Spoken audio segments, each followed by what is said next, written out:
Welcome back to the Mid-Year Corvette YouTube channel. In today's episode, I'm going to walk you through the steps to replace the door skin specifically on a 67 Camaro, so be sure to stick around. So we have to replace the door skin on my dad's 67 Camaro. It had a good bit of damage in the front here that someone tried to pull out. It just made a mess of it, and you really can't get to the backside to fix it, so it'd be a headache to try to repair all these dents and damage. But we need to remove the skin, and I have a brand new skin here from AMD, which is a nice quality part. So to remove the door skin, you're going to need an angle grinder with a flap wheel on it, and you're going to take that and run it along the edge to remove this edge of the door skin. To reveal the shell, the skin will pop off. So the door skin is made extra long, and then you wrap the edge around the door shell. So all you're doing is removing pretty much where my knuckles are. You're breaking that joint so that way the skin will fall off, and you come back with your drill bits and you remove all the spot welds that will remove this flange.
I primed and painted the new door skin.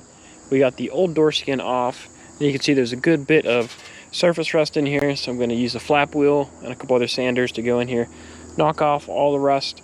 We'll get this rust treated, prime it, paint this, and then I also need to steel this bracket as well as this like brace that goes the whole way across the door. I didn't know I had to remove that, but I have to drill these spot welds out the whole way down, remove that, and then on the door structure I need to remove the last bit of the skin, that flange that goes the whole way around. So I'll flip it upside down, drill all those spot welds out.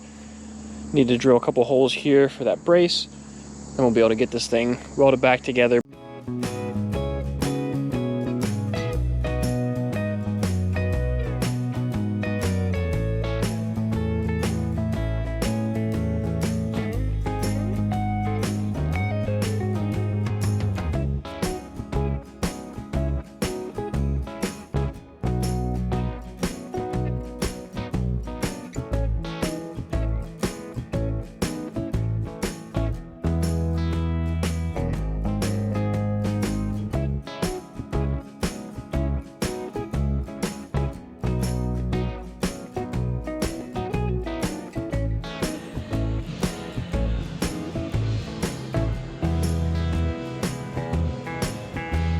So I painted the inside of the door skin and painted the inside of the door structure. I removed the last pieces of the old door skin, and now I'm mocking up the new one on here to figure out where this little reinforcement goes. So first I clamped the reinforcement to the door structure, laid it in here, put the door skin where it needed to go, and I made marks on the reinforcement before I took it off the old skin, kind of set it up there as a guide.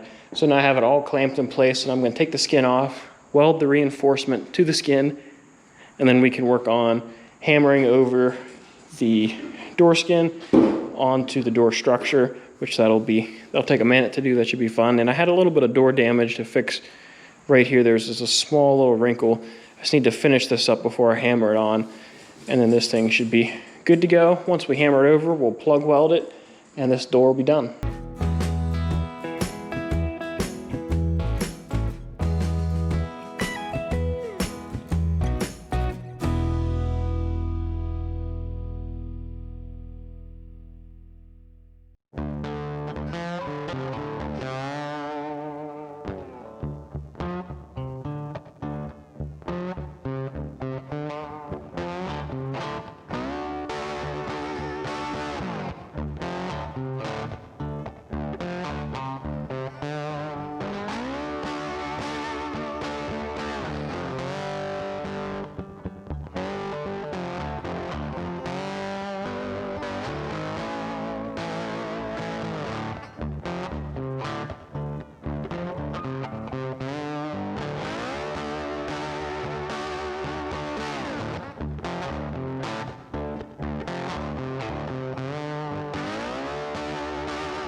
So I have the door skin wrapped around the door shell. I clamped it into place while I worked the edges. I just worked both ends, made sure it stayed in the right place, and I worked this big edge last. It turned out really good. Then after I was done with that, I just went back and tightened it up, kept double checking to make sure I was happy with it before I started welding, and I MIG welded all the little holes shut where I used my hole punch.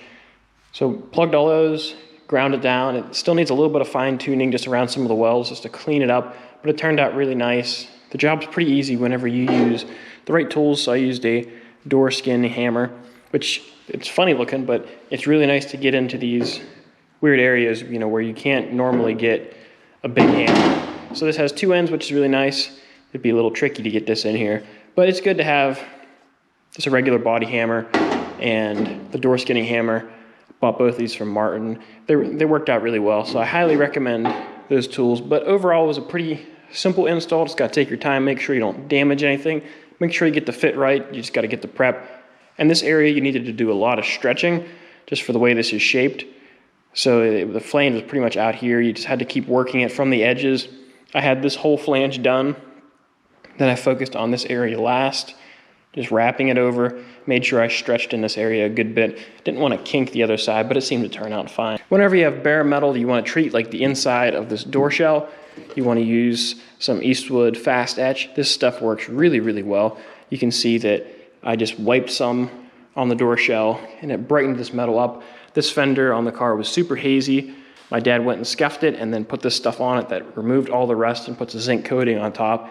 And it just really, really makes a nice finish. So you definitely want to do that on the inside of the door because you're never going to have access to that again. So may as well rust treat it while you have the opportunity to. But that's going to do it for this video. If you enjoyed, please give it a thumbs up. Don't forget to subscribe. I have a lot more work to do on this Camaro. You'll see very soon I have some work to do on some more Corvettes. I know a lot of you guys are anxious for me to get back to vets, and it's coming. Don't worry. But I have a lot of work to do, and I'll catch you guys later.